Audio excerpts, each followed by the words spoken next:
अभी बंगाल का चुनाव आने वाला है, देख लीजिएगा, हजार रुपए में हमारे वोट बिकेंगे, 500 रुपए में हमारा वोट बिकेगा। लो जाओ इधर दे दो, हम लगा देंगे। 500 रुपए मिल गए, 1000 रुपए मिल गए। एक कुत्ता भी खरीदने जाओ तो कम से कम 10-12 हज़ार का मिलता है। हमारी कीमत उस कुत्ते से भी कम है। 1000 रुपए में हमें खरीद लो, 1000। इस बंगाल के आने वाले इलेक्शन पर पूरे हिंदुस्तान की निगाह है। देखें यहां क्या रिजल्ट निकलता है।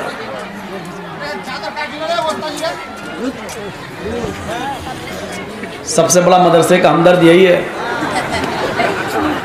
पेट नहीं भरता है। मौलाना ने चंदा किया, फिर भी चादर लेके घुमाओ।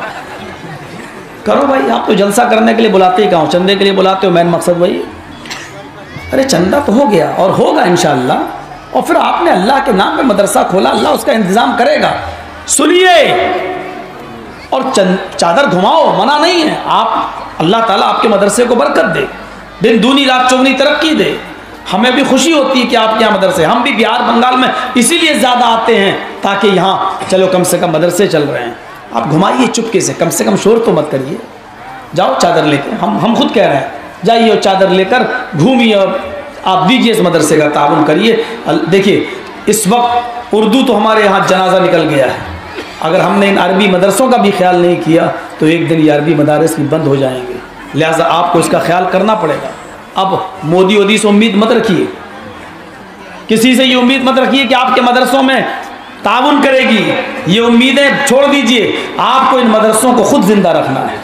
ये आप रखेंगे। इसलिए मेरी गुजारिश है कि आप थोड़ा सा मदरसे को, मेरी बात भी मान लीजिए थोड़ा, और मेरे कहने पर भी आप झोली में भर दीजिए ताकि मुझे भी लगे कि आपको मुझसे मोहब्बत है और मेरी बात आप मानते हैं। थोड़ा सा भरी दीजिए, लेकिन बच्चों खामोशी के साथ जाओ और आप खामोशी से मेरी बात सुनिए। अभी मैं हिंदू धर्म के ऊपर भी आऊँगा। अभी मैं आपको इस्लाम की सदाकत और सच्चाई गैर मजहबी किताबों से भी साबित करूँगा। पहले तमहीद बांध रहा हूँ, एक वो इस्लाम था, एक ये इस्लाम। हमारे अंदर इत्तेफाक नहीं है, हमारे अंदर इत्तिहाद नहीं है, हमारे अंदर इत्तिफाक नहीं है। कभी कभी ऐसा होता है, सुन लीजिए, वक्ती तौर पर नुकसान है लेकिन आगे उसका फायदा हमें नजर आ रहा है और बड़ा फायदा नजर आ रहा है। तो वक्ती तौर पर नुकसान उठाने में कोई हर्ज नहीं है। सुनिए, अल्लाह के नबी सल्लल्लाहु अलैहि वसल्लम अपने चंद सहाबा के साथ मदीने से चले। उम्रे की नीयत से जब मक्के में दाखिल हुए तो मक्का ऐसी 7-8-10 किलोमीटर की दूरी पर रह गया था। एक मकाम पड़ता मक्के से घुसने के बाद, जिस मकाम को हुदैबिया के नाम से जाना जाता है, हुदैबिया। वहां अल्लाह के नबी सल्लल्लाहु अलैहि वसल्लम रुक जाते हैं और आपके सहाबा भी रुक जाते हैं। आपको खबर मिली कि मक्के के लोगों ने मेरा रास्ता बंद कर दिया है। उन्होंने ये ऐलान कर दिया, मोहम्मद और उसके साथी अगर मक्के में खाने काबा में घुसे तो उनको मार मार के भगाओ, कत्ल करने की जरूरत पड़ जाए तो कत्ल भी कर दो। अल्लाह के नबी सल्लल्लाहु अलैहि वसल्लम हुदैबिया के मकाम पर रुक जाते हैं और अपना कासिद भेजते हैं, देखो मैं शांति के साथ, सुकून के साथ और इत्मीनान के साथ उम्रा करने के लिए आया हूँ। उम्रा करूँगा और मैं मदीने की तरफ रवाना हो जाऊँगा। मुझे मक्के में रहना नहीं है। हमें मक्के में पैदा हुए हैं और हमारा इस्लाम, हमारा ईमान हमें खाने काबा में उम्रे की इजाज़त देता है। लिहाजा हम उम्रा करेंगे और चले जाएंगे। और अगर आप चाहते हो कि हम मक्के में ना आए तो आप चंद लोग लेकर आइए, हम भी चंद लोग हैं, बैठकर कोई फैसला कर लेते हैं, मिल बैठकर कोई बात कर लेते हैं। उन लोगों ने इस दरखास्त को कबूल कर लिया। चलो, उधर से भी चंद लोग आए, उधर से भी चंद लोग आए और आने के बाद अल्लाह के रसूल के पास बैठ गए और बातें हुई, गुफ्तगू हुई। दोनों तरफ से जब गुफ्तगू हुई तो रास्ता ये निकला। अब सुनिए रास्ता। आए मोहम्मद सल्लल्लाहु अलैहि वसल्लम, आपको और आपके साथियों को इस मर्तबा वापस जाना पड़ेगा। इस साल आपको और आपके साथियों को उम्रे की इजाजत नहीं दी जाएगी। पहला रास्ता, पहली शर्त। कितनी जालिमाना शर्त थी, कितनी जालिमाना शर्त। इस मर्तबा आपको और आपके सहाबियों को उम्रे की इजाजत नहीं दी जाएगी, पहली शर्त। हमारी दूसरी शर्त यह है, अगली साल, नेक्स्ट ईयर, अगली साल आप आए, अगली साल आप आए, आप और आपके सहाबा आ सकते हैं और उम्रे की इजाजत आपको आइंदा साल मिलेगी, इस साल नहीं। लेकिन आपको और आपके सहाबा को 3 दिन से ज्यादा मक्के में रहने की इजाजत नहीं। एक और जालिमाना शर्त, मैं, मेरे माँ बाप सब यहीं पैदा हुए, हमारा घर ज़मीन सब आज भी यहीं मौजूद, और आज हम ही से कहा जा रहा है कि 3 दिन से ज़्यादा आपको रहने की इजाज़त नहीं होगी, वो भी अगले साल। आपने कहा सुहैल, काफिरों की तरफ से सुहैल सरदार था, आपने कहा सुहैल मुझे तुम्हारी पहली शर्त भी मंजूर है, हम और हमारे साथी जाने को तैयार हैं, अगली साल आएंगे। तुम्हारी दूसरी शर्त भी हमें मंजूर है कि हम अगले साल आएंगे और 3 दिन से ज्यादा नहीं रुकेंगे। बात खत्म। सुहैल कहता नहीं, अभी एक और बात है। क्या? वो बात यह है, हमारे आदमी मक्के के अंदर तलवार खोल कर घूमेंगे, आप और आपके सहाबा जब मक्के में आए अगले साल 3 दिन के लिए, तो आपकी और आपके सहाबियों की, आपके और आपके साथियों की तलवार मियान के अंदर होगी, खुली हुई तलवार लेकर आप नहीं घूम सकते। तलवार लाइए, हो सकता कोई आप पर हमला करे तो आप भी निकाल कर उस पर हमला करें, लेकिन हमारे आदमियों की तलवार खुली होगी और आप और आपके सहाबा की तलवारें मियान में होंगी। आपने कहा हम लड़ने के इरादे से आएंगे ही नहीं, इसलिए हम तलवारें मियान ही में रखेंगे, मुझे तुम्हारी ये शर्त भी मंजूर है। बस अब मैं जाऊं, सुलहनामे पे दस्तखत हो जाएं? उसने कहा नहीं, एक शर्त और है। कहा क्या?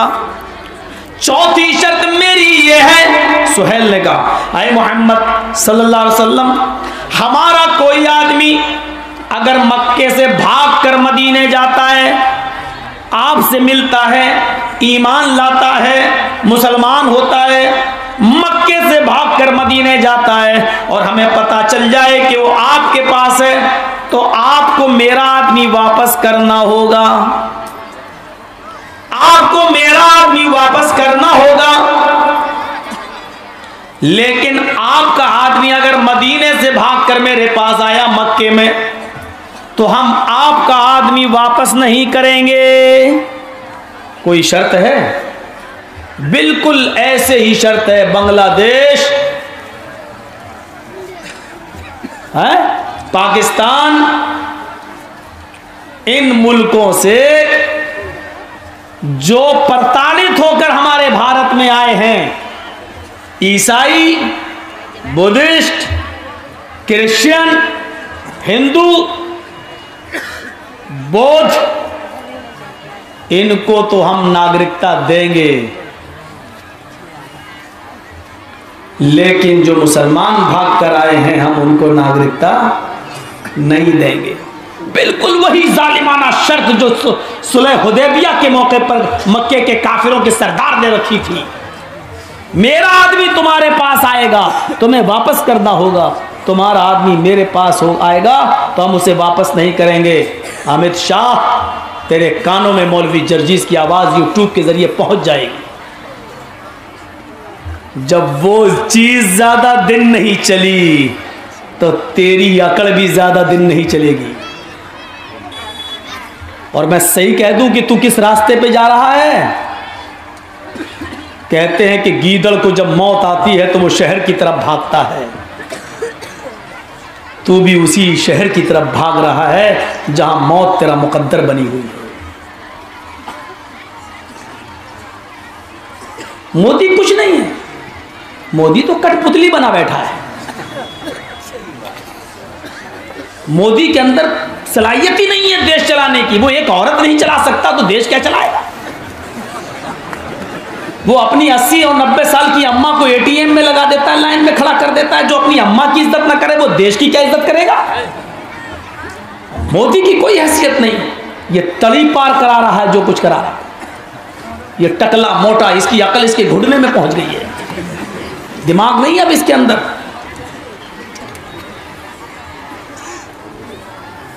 गलती कांग्रेस ने भी की है, इसको भी हम कभी जिंदगी में माफ नहीं करेंगे। जिस वक्त इसके ऊपर इनकाउंटर का और वो मुकदमा चल रहा था, उसी वक्त फाइल खोल के जिंदगी भर जेल में डाल दी होती तो आज ये दिन देखने को नहीं मिलते। आज ये दिन, लेकिन चोर चोर मौसेरे भाई, एक खुला हुआ दुश्मन, एक छुपा हुआ दुश्मन, दोनों। बाबरी मस्जिद, एनआरसी, ये सब है तो कांग्रेसी की देन। इन्हीं बेगैरतों ने आज हमें यहां तक पहुंचाया, लेकिन कोई फर्क नहीं पड़ता। फ़इन्न मअल उसरि युसरा, हर परेशानी के बाद फिर आसानी है, हर मुसीबत के बाद फिर आराम। हम इन मुसीबतों में सामना करने के लिए तैयार हैं। और अमित शाह तेरे लिए शेर पढ़ते हैं, इधर आ सितमगर हुनर आजमाए, तो तीर आजमा हम जिगर आजमाए। तुझ पर जुल्म सितम के जितने पहाड़ तोड़ सकता है तोड़ तू हम मुसलमानों के ऊपर, तोड़। हम तेरे हर जुल्म और हर सितम को झेलने के लिए तैयार हैं। और एक मजलूम की आह है, अर्श वाले के सातों आसमान से फरिश्ते हट जाते हैं, और एक मजलूम की बद्दुआ डायरेक्ट अल्लाह ताला अर्श पर सुनता है। मजलूम की आह से कोई नहीं बच सका, तू भी नहीं बच सकेगा इंशाअल्लाह, इंशाअल्लाह, इंशाअल्लाह। अब मुझे नहीं मालूम कि मेरे ऊपर कौन सी धारा में मुकदमा लगेगा, लगेगा जरूर, ये तो कंफर्म है, क्योंकि ये चैनल वाले छोड़ेंगे नहीं। इनका चैनल यही चटपटी चीज़ों से चल रहा है, ये डालेंगे ही बनाकर सवार कर अमित शाह का तस्वीर फोटो बनाकर और मेरा फोटो बना के डाल देंगे। मुसीबत मेरे लिए खड़ी करेंगे, क्योंकि इनको सिर्फ अपने चैनल से मतलब है, इनको अपने पब्लिसिटी से मतलब है, किसी के दुख और किसी की परेशानी से मतलब नहीं है। देखा नहीं मोदी योगी के साथ कैसे हमारे फोटो बना बना के यूट्यूब पे डाले, और इनकी वजह से हमारे ऊपर 36 मुकदमे चले। चलो तुम अपना काम करो, अगर रोजी रोटी तुम्हारी चल रही है तो चलाओ, मुकदमा चलेगा। लेकिन हम जेल में भी जाने से नहीं डरते। जाकिर नाइक भी नहीं है कि भाग के मलेशिया चले जाएं, रहना भारत ही में है। डालोगे जेल में तो कोई फर्क नहीं पड़ता, हम तो जेल को भी अब ससुराल समझने लगे हैं। क्या करें, आओ भगत जो होती है मेरी, उधर भी हमें यही काम करना पड़ता है, नमाज पढ़ाओ, खुतबा दो, चलो फिर भी करेंगे, फिर छूटेंगे, फिर बेल होगी, फिर तारीखों पे जाएंगे, फिर मुकदमे चलेंगे। मेरे भाइयों, सुलह हुदैबिया के उस मंजर को सामने रखो, बहुत जल्दी वेदों के मंदिर पर मैं आ रहा हूं। मेरा आदमी आपके पास आए, आपको वापस करना होगा, आपका आदमी मेरे पास आएगा तो हम वापस नहीं करेंगे। आपने कहा ठीक है, मुझे तुम्हारी ये शर्त भी मंजूर है। अकल क्या कहती है, आपको इतनी जालिमाना शर्त नहीं मानना चाहिए, लेकिन अगर आज आप नहीं मानते तो नतीजा क्या होता? हमारे आदमी कम है, तुम्हारे आदमी ज्यादा है। अगर अल्लाह के रसूल जिद करते कि हमें हर हाल में लड़ना, हर हाल में उम्रा करना है, तो ये 20-25 आदमी, वो हजारों आदमी, लड़ाई होती, तलवारें चलती और सब के सब मारे जाते, कत्ल कर दिए जाते, शहीद हो जाते। लेकिन आपने अपने आदमियों को बचाने के लिए और अपना अखलाक दिखाने के लिए आपको नजर आया कि आज ये बात मान लेना, इनकी शर्त मान लेने में ही भलाई है। अगर हमने ये शर्त मान ली तो मक्के में जब हम आएंगे तो धीरे धीरे अपने अखलाक के जरिए लोगों में इस्लाम और ईमान पैदा करेंगे, और एक न एक दिन इंशाअल्लाह मक्का हमारे हाथ में होगा। यही जिद करने वाली कौम ला इलाहा इल्लल्लाह मुहम्मदुर रसूलुल्लाह की कायल होगी। आपने कहा सुहैल मुझे तुम्हारी ये शर्त भी मंजूर है। हजरत उमर फारूक कहते हैं अय अल्लाह के नबी आप इतनी जालिमाना शर्त मानेंगे? कुछ लोग थे उधर भी जज्बाती, हजरत उमर को गुस्सा आ गया, अय अल्लाह के रसूल नहीं, इतनी जालिमाना शर्त हम मानेंगे? अल्लाह के नबी ने फरमाया उमर इस वक्त मैं जो कर रहा हूं मुझे करने दो, मुझे न रोको। जो चीज़ मैं समझ रहा हूं वो तुम नहीं समझ रहे हो। आए उमर ठीक है चलो। अब जब नबी ने कह दिया तो उमर क्या कर सकते थे? कहा चलो दस्तखत करो। सिग्नेचर का नंबर आया तो आपने हजरत अली से कहा, काफिरों ने लिख दिया हमें ये शर्तें हमारी तरफ से ये शर्तें हैं और इन्हीं शर्तों पर सुलह होगी। आपको अगर मंजूर है तो लिखवाइए कि मोहम्मद को ये शर्तें मंजूर हैं। आपने कहा आय अली लिख दो इस कागज के ऊपर मुहम्मदुर रसूलुल्लाह को तुम्हारी ये शर्तें मंजूर हैं। जैसे ही ये लेटर ये सुलहनामा सुहैल के पास गया, सुहैल ने देखा उस पर लिखा है कि मुहम्मदुर रसूलुल्लाह को ये शर्तें मंजूर हैं। उसने कहा मोहम्मद सल्लल्लाहु अलैहि वसल्लम हम आपको रसूलुल्लाह मानते ही नहीं है, तो ये रसूलुल्लाह क्यों लिखा गया है? आप इस रसूलुल्लाह को कटवाइए। इस सुलहनामे पे ये लिखा जाए मोहम्मद इब्ने अब्दुल्ला को ये शर्तें मंजूर हैं। हम तो इतना जानते हैं आप अब्दुल्ला के बेटे हैं, मक्के में पैदा हुए हैं, आपका बाप का नाम अब्दुल्ला है, आपका दादा अब्दुल मुत्तलिब था, इतना मैं जानता हूँ। आप यहाँ ये लिखिए कि ये शर्तें मोहम्मद इब्ने अब्दुल्ला को मंजूर हैं, रसूलुल्लाह काटिए। हम आपको रसूलुल्लाह नहीं मानते। अगर रसूलुल्लाह मान ही ले तो झगड़ा किस बात का है? हम रसूलुल्लाह नहीं मानते। अल्लाह के नबी सल्लल्लाहु अलैहि वसल्लम ने हजरत अली से कहा आय अली रसूलुल्लाह काट दो। गौर करो क्या कहा? रसूलुल्लाह काट दो।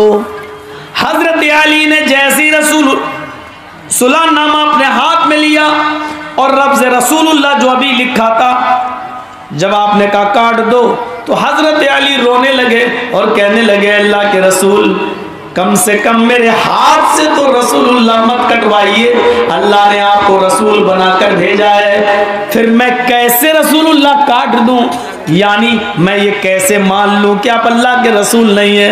अरे अल्लाह के रसूल मैं रसूलुल्लाह नहीं काट सकता, मेरे हाथों में इतनी ताकत नहीं है कि मैं रसूलुल्लाह काटूं।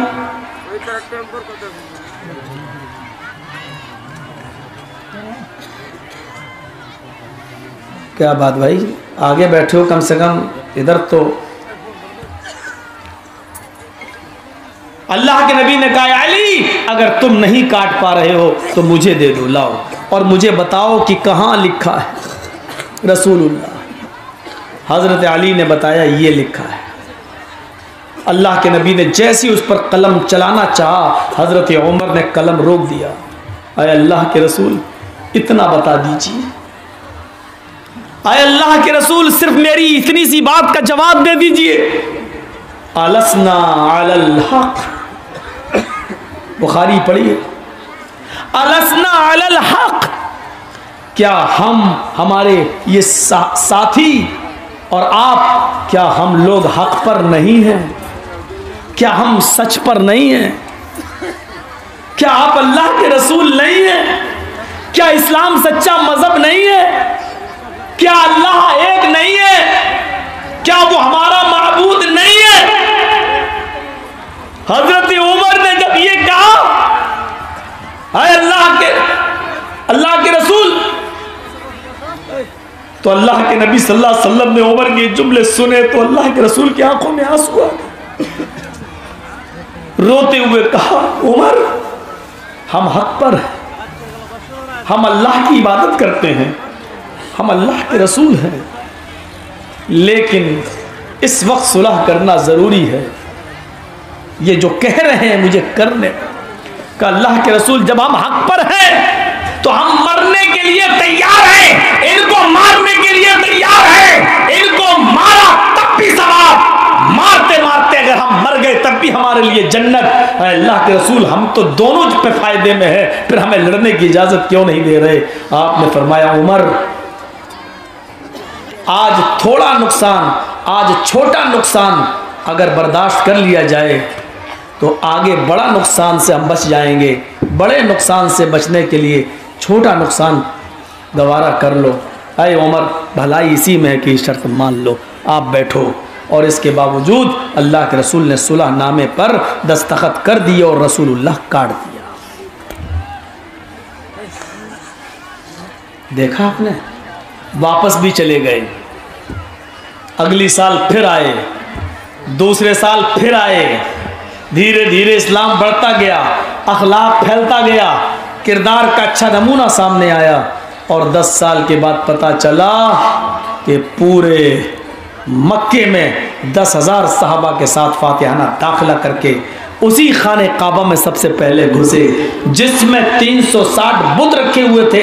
हजरत अली के कांधे पर सवार हुए, छड़ी ली, एक एक बुत को गिराते जाते। खाने काबा को बुतों से पाक कर रहे हैं। एक छड़ी बुत पे मारी, वो बुत जमीन पे गिरा, टूट गया। फरमाया, जाअल हक्कु व ज़हक़ल बातिल इन्नल बातिला काना ज़हूक़ा। हक आ गया, बातिल मिट गया, और बातिल तो मिटना ही था। दूसरे बुत को गिराया, का जाअल हक्कु व ज़हक़ल बातिल इन्नल बातिला काना ज़हूक़ा। हक आ गया और बातिल मिट गया, और बातिल को मिटना था। 10 साल के बाद मक्के से सारे बुतों को पाक किया गया और फातिहाना दाखिला किया गया। मेरे भाइयों, हम उस कौम में आते हैं, हमें भारत से निकालना इतना आसान नहीं जितना तुम अपने ख्यालों में और अपने दिमागों में खिचड़ी पकाए बैठे हो। हम उस नबी के उम्मती हैं। 7 जन्म मानते हो ना मोदी जी और टकलू तुम? 7 जन्म, तुम 7 जन्मों में 7 जन्म पैदा हो जाओ, तब भी मुसलमानों को भारत से नहीं निकाल सकते। करो, अभी मुसलमानों के सब्र का इम्तहान लिया है तुमने। मुसलमान कौम मरने से नहीं डरती, इतना याद रखना। जज्बाती कौम है, जब बात आ जाएगी उसको उसके देश से निकालने की, ये तुम्हारे बाप का देश नहीं है। गोडसे की नाजायज औलाद हो तुम, महात्मा गांधी के कातिल की औलाद हो तुम, देशभक्त बनते हो। अरे इंदिरा गांधी फिर भी अच्छी थी कि उसने कुछ बच्चे पैदा करके देश के लिए प्रधानमंत्री, देश की सेवा करने का मौका तो दिया। मोदी, तूने कौन सा बच्चा पैदा किया जो देश के कोई काम आया? तू तो रड़ुआ है, रड़ुआ। एक औरत नहीं रख पाया तू। देश के लिए क्या किया तूने? गिरवी रख दिया देश को। तू तो विजय माल्या और ललित मोदी का दोस्त है। चौकीदार को नींद आ गई, लेके भाग गए सब पैसा। चौकीदार चौकीदार चौकीदार, चाय चाय चाय कह कह के तू सत्ता पे बैठा है? पूरी स्टेशन की डिटेल निकाल ली गई, कोई स्टेशन मानती नहीं इस चाय कब बेचता था। मोदी कहता है मैं बीए पास हूं। केजरीवाल ढूंढ के ले आया पता नहीं कहां से, कहा जी मोदी झूठा है, ये हाई स्कूल फेल है, बीए भी नहीं। ढूंढ के लाया, हाई स्कूल फेल, 10वां क्लास फेल, देश चला रहा है, बीए की डिग्री दिखा रहा है लोगों को। केजरीवाल कहता पूछो तो इससे, बीए की डिग्री, जिस साल इसने बीए किया तब कंप्यूटर चलता था क्या? जब कंप्यूटर चलता नहीं था तो इसकी कंप्यूटर से डिग्री निकली कहां से? ये कंप्यूटर की डिग्री दिखा रहा है। उस कंप्यूटर चलता नहीं था तो हाथ से उस वक्त डिग्रियां लिखी जाती थी, मिलती थी। ये कहां पड़ा? कौवे इस देश के प्रधानमंत्री बने हुए हैं तो कहां जाएगा देश? है? मानसिकता बदलो, पहले मानसिकता, ज़हनियत बदलो।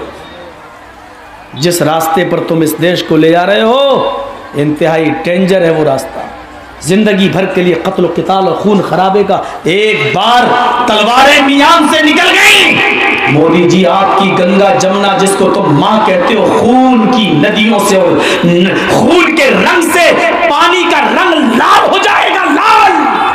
उस गंगा और जमुना का, वो गंगा और जमुना जिसको तुम अपनी मां कहते हो, उस मां के दामन में खून ही खून होगा, वो अपनी औलाद का खून कैसे देखेगी? हमसे कोई मां का लाल डिबेट कर ले, एबीपी न्यूज, जी न्यूज लेटर दे दे के थक गया हूं। बिठाओ मुझे संबित पात्रा के साथ, देखें कितने मंत्र याद है उसको, देखें कितना बड़ा राम भक्त है वो। बिठाओ मुझे यूपी के योगी के साथ, देखें कितना बड़ा वो मंदिर चला रहा और कितने मंत्र याद हैं। रामायण से लेके वेद तक पढ़ के सुनाऊंगा, देखें कितना बड़ा वो हिंदू धर्म का ज्ञानी है और कितना बड़ा वो पंडित है। गेरुआ कपड़े पहन लेने से है? शेर की खाल कोई पहन ले तो शेर थोड़ी हो जाता है, गीदड़ गीदड़ ही रहेगा। अगर कोई बकरी शेर का खाल पहन ले तो शेर नहीं हो जाएगी, वो बकरी बकरी रहेगी। अपने आप को पंडित मत बनो, एक मंत्र नहीं।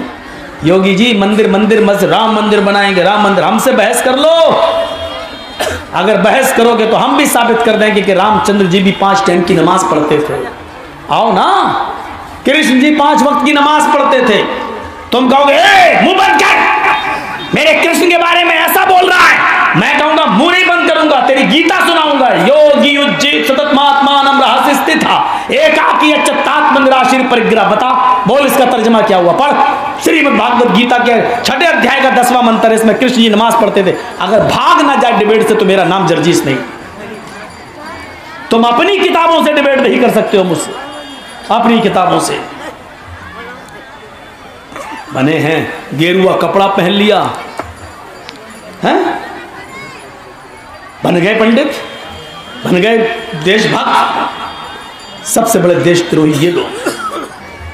तो ये कुर्बानी दी अल्लाह के रसूल ने, और बाद में देखिए किस तरीके से कुर्बानी दो। कुर्बानी, इलेक्शन अभी आपके करीब आ रहा है बंगाल का, इधर भी आपको कुर्बानी देना पड़ेगी। आप सोचेंगे ये हमारा हमदर्द है, ये हमारा है, आज तक किसी पार्टी ने हमारे लिए कुछ नहीं किया, ये हमारी कौम का है। आपको जज्बाती बनाया जाएगा, आपको अपनापन की दुहाई दी जाएगी, आपको कहा जाएगा हम ही आपके लिए लड़ाई लड़ते हैं, ये सब कुछ कहा जाएगा। और आप उनकी जोशीली तकरीरों में आके बहक भी जाएंगे। लेकिन आप समझोगे इसका नुकसान, आप उनकी 2 सीटें निकालेंगे, लेकिन 50 सीटों पर आप आंकड़े खराब करके बीजेपी की मदद करेंगे। आप इस नुकसान को भी आप सामने रखिएगा, इस नुकसान को भी आप सामने रखिएगा। इसलिए 2 सीटों का नुकसान हो जाए, हो जाने दो, लेकिन 50 सीटों का समीकरण बदलकर बीजेपी ना जाए, इसको भी आप याद में रखिए और ख्याल में रखिएगा।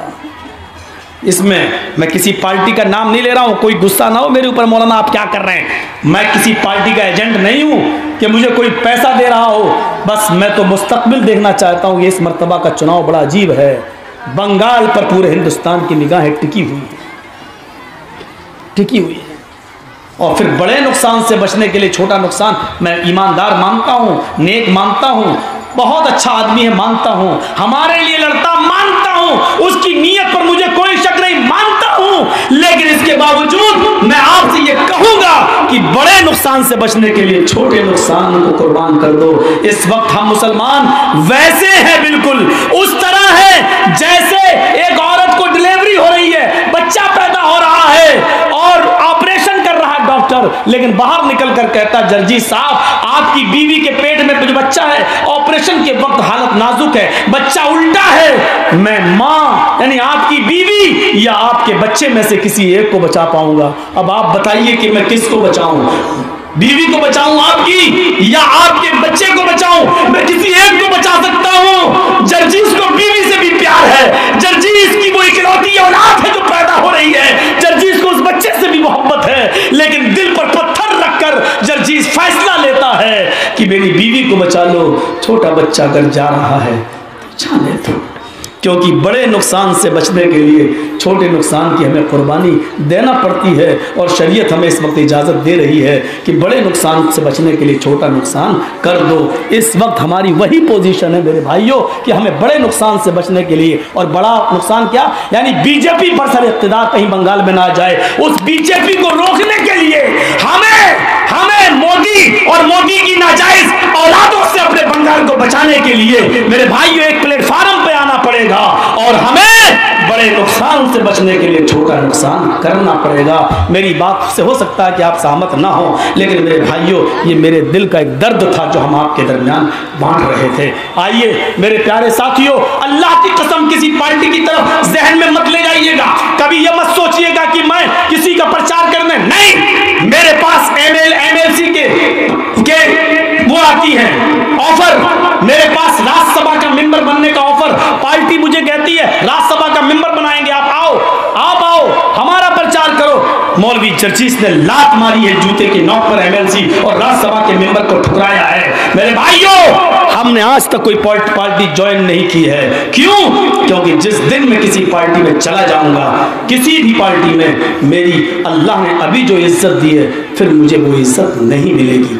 मैं किसी भी पार्टी में चला जाऊं फिर मुझे उस पार्टी के लिए झूठ भी बोलना पड़ेगा, उसके नाजायज काम को जायज भी कहना पड़ेगा, हमें सब कुछ करना पड़ेगा।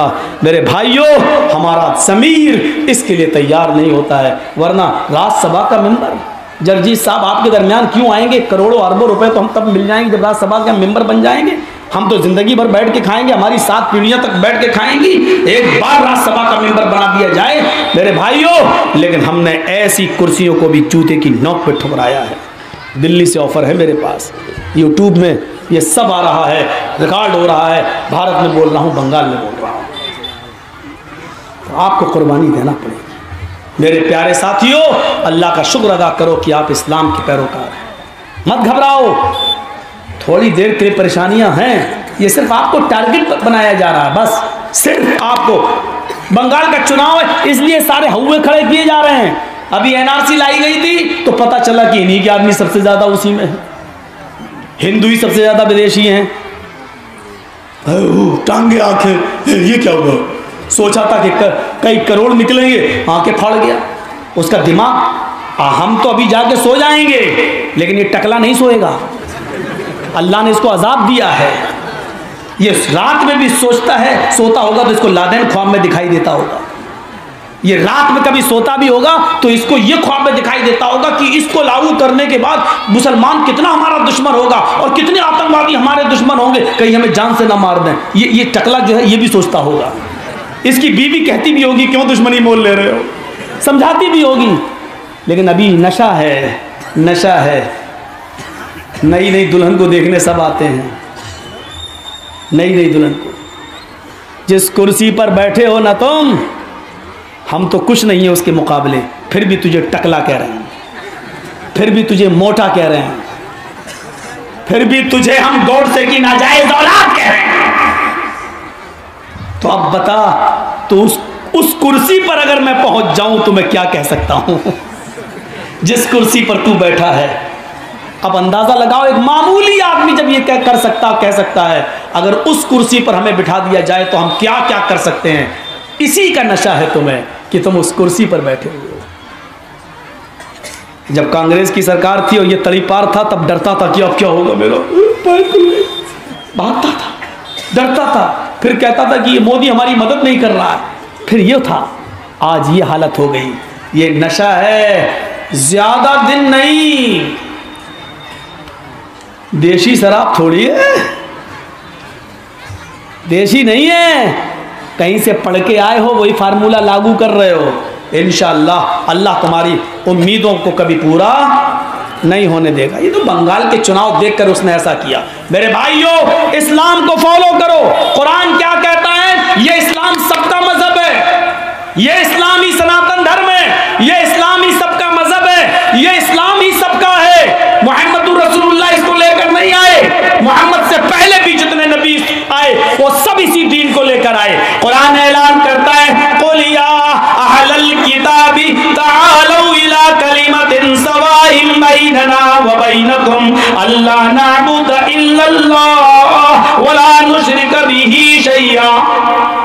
आए मोहम्मद सल्लल्लाहु अलैहि वसल्लम, आप अनाउंसमेंट कर दीजिए, आप ऐलान कर दीजिए, आप ऐलान कर दीजिए, आप अनाउंसमेंट कर दीजिए। आए यहूदियों, आए ईसाइयों, आओ एक ऐसे कलमे की तरफ। आए यहूदियों, आए ईसाइयों, आओ एक ऐसे कलमे की तरफ जो हमारे और तुम्हारे दरमियान बराबर है। अल्लाह नाअबुद इल्लल्लाह, वो कलमा क्या है कि हम अल्लाह के अलावा किसी की इबादत नहीं करेंगे, यानी ला इलाहा इल्लल्लाह, हम अल्लाह के अलावा किसी की इबादत नहीं करेंगे। और वला नुशरिक बिही शैआ, और हम अल्लाह के साथ किसी को शरीक नहीं करेंगे, किसी को साझी नहीं बनाएंगे। और हमारे तुम्हारे दरमियान जो चीज बराबर है, समान है, वो ये वला यत्तखिज़ बाज़ुना बाज़न अरबाबन मिन दूनिल्लाह, हम में से बाज को अल्लाह के अलावा रब नहीं बनाएगा। हम में से कुछ लोग कुछ को अल्लाह के अलावा अपना रब नहीं बनाएंगे। हम सिर्फ अल्लाह ही को अपना रब बनाएंगे, अल्लाह के अलावा किसी को अपना रब नहीं बनाएंगे। ये चीज यहूदियों में भी है, ईसाइयों में भी है, इस्लाम में भी है, हर मजहब के अंदर है। हम में और तुम में वो कलमा बराबर है। और जाहिर है जब यहूदी यानी मूसा अलैहिस्सलाम इस दुनिया में आए तो उनका कलमा क्या था? ला इलाहा इल्लल्लाह, मूसा रसूलुल्लाह। ईसा अलैहिस्सलाम जब इस दुनिया में आए तो उनका कलमा क्या था? ला इलाहा इल्लल्लाह, ईसा रसूलुल्लाह। मुहम्मदुर रसूलुल्लाह जब इस दुनिया में आए तो उनका कलमा क्या था? ला इलाहा इल्लल्लाह मुहम्मदुर रसूलुल्लाह। आप देख लीजिए कलमे का पहला जुज नहीं बदला, दूसरे जुज में चेंजिंग हो रही है। जो नबी है उसका नाम लिया जा रहा है, लेकिन पहला कलमा नहीं बदला, पहला मंत्र नहीं बदला। ला इलाहा इल्लल्लाह नूह रसूलुल्लाह, ला इलाहा इल्लल्लाह मूसा रसूलुल्लाह, ला इलाहा इल्लल्लाह ईसा रसूलुल्लाह, ला इलाहा इल्लल्लाह मुहम्मदुर रसूलुल्लाह। ला इलाहा इल्लल्लाह नहीं बदला जा रहा है। यही तो मूल मंत्र है जो कभी कहीं बदला ही नहीं है, नहीं बदला गया। ईसाइयत में भी मौजूद, there is no God, there is no God but God is only one without second. कोई खुदा, कोई अल्लाह नहीं, God is only one but, परंतु लेकिन हाँ है, एक है। कौन है? गॉड इज ओनली वन, एक अकेला है। कौन है? गॉड इज ओनली वन, एक अल्लाह एक है, विदाउट सेकंड, दूसरे को शरीक नहीं किया जा सकता।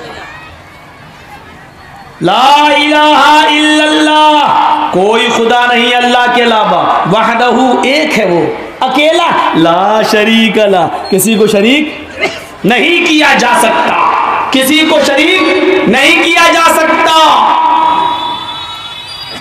एकम ब्रह्माद्वितीय नास्ते निनास्ते किंचन, एकम ब्रह्माद्वितीय नास्ते निनास्ते किंचन, एक ही ब्रह्मा है, दूसरा नहीं है, बिल्कुल नहीं है, कतई नहीं है, हरगिज नहीं है, जरा सा भी नहीं है। देख रहे हैं कलमा? नहीं, एक हिंदू हमसे बोला ला इलाहा इल्लल्लाह ही दिखाओ, आप कहते हैं ला इलाहा इल्लल्लाह हमारे यहाँ ला इलाहा। हमने कहा तो असली पंडित नहीं लग रहा है, तो मतलब क्यों? हमने कहा असली पंडित तो अपने बेटे के कान में बगैर कलमा पढ़े मरता ही नहीं है। एक कलमा है जिसको पढ़े बगैर अपने बेटे के कान में कोई पंडित नहीं मरता। अचानक मौत आ जाए तो अलग बात, अपनी मौत 70, 75, 80 साल तक कोई आदमी जिंदा है, अब मरने के करीब है, अब उसको मालूम है हम नहीं बचेंगे, तो वो अपने बेटे को बुलाता है और उनके कान में पढ़ता है। ऐसे वो जुमले क्या पढ़ता है? उस जुमले को अनकही कहा जाता है वेद की भाषा में, अनकही। और वो कलमा क्या है? ला इलाहा हरण पापन इल्लल्लाह परमपिदम।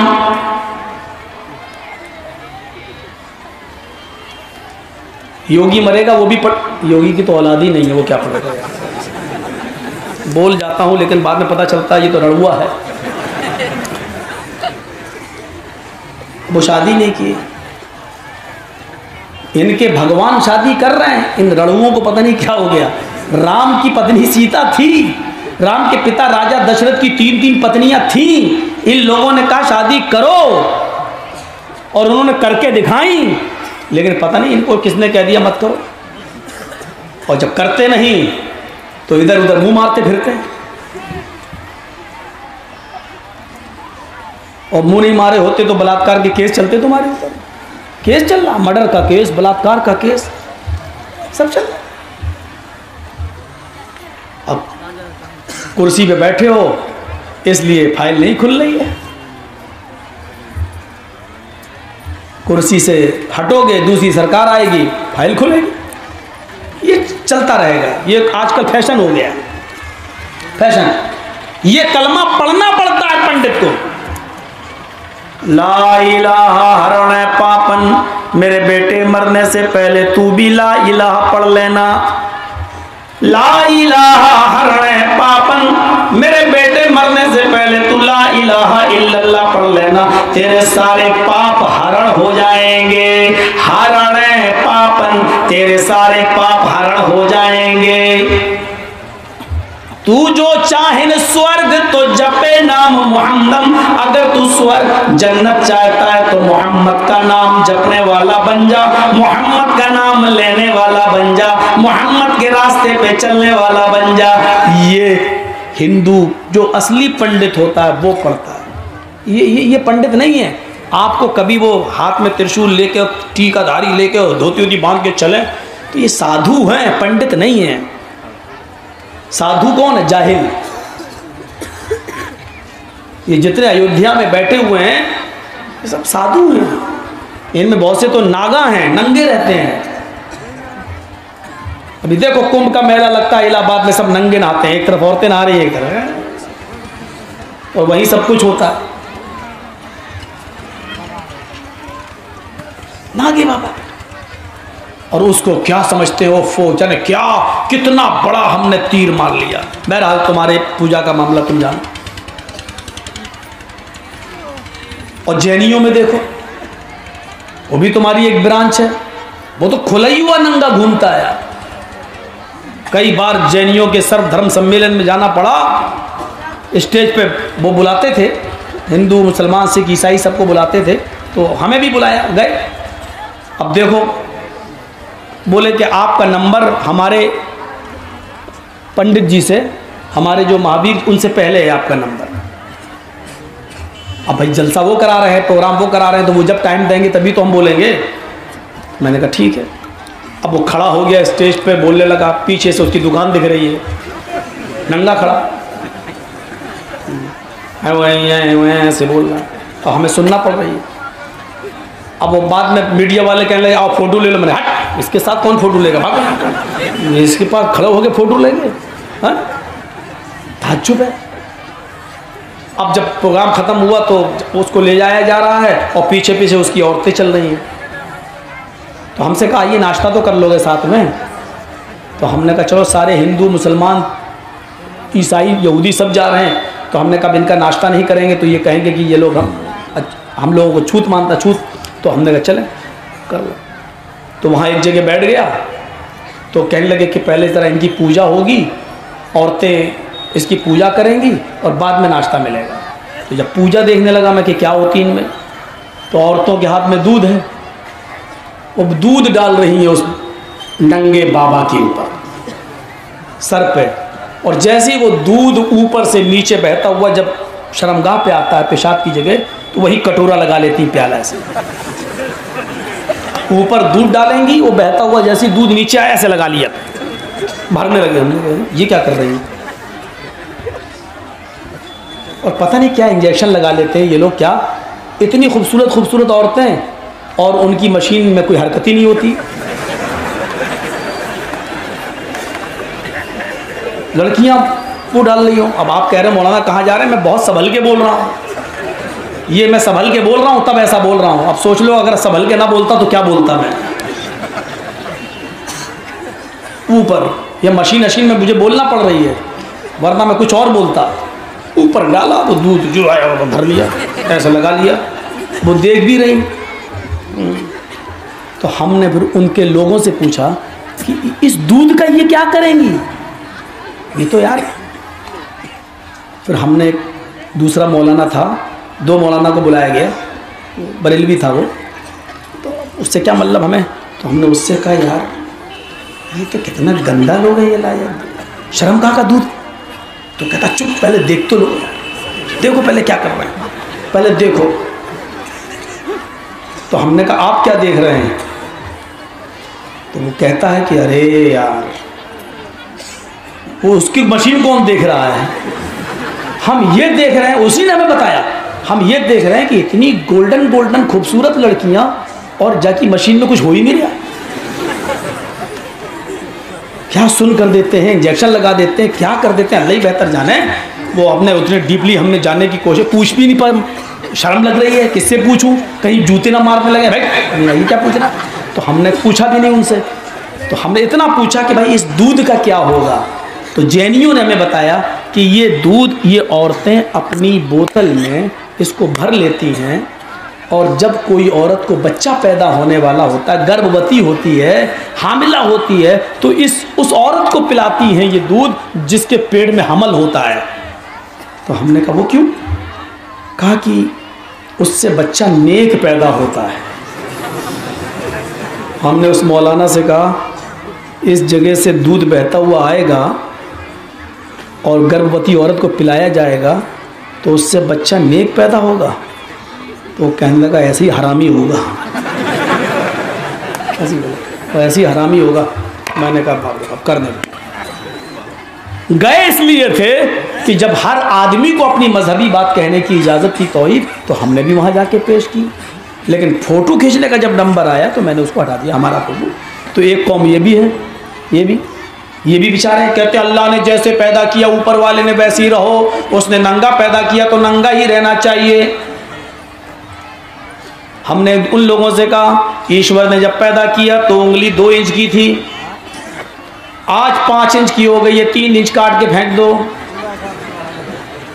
ऊपर वाले ने जब पैदा किया तो तू 2.5 किलो का था, आज 62 किलो का है, 60 किलो काट के फेंक दे। और जब ऊपर वाले ने जिस हाल में पैदा किया उसके बाद दूसरी हालत हो जाती है और दूसरी हालत जायज़ है, तो फिर बड़े होकर कपड़े पहनने में कौन सी नानी मर रही है? जहां बिठाया जा रहा है उस नंगे बाबा को इतनी बड़ी गुदगुदी झाड़ू है वो लगाते पहले हूँ।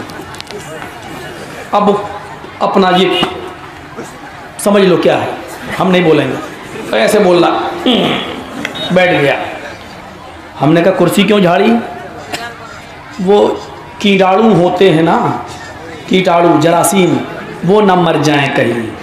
फिर उसके ऊपर शर्मगाह पे फूल डाल दिए, फूल। तो हमने कहा फूल क्यों डाल दिए भाई?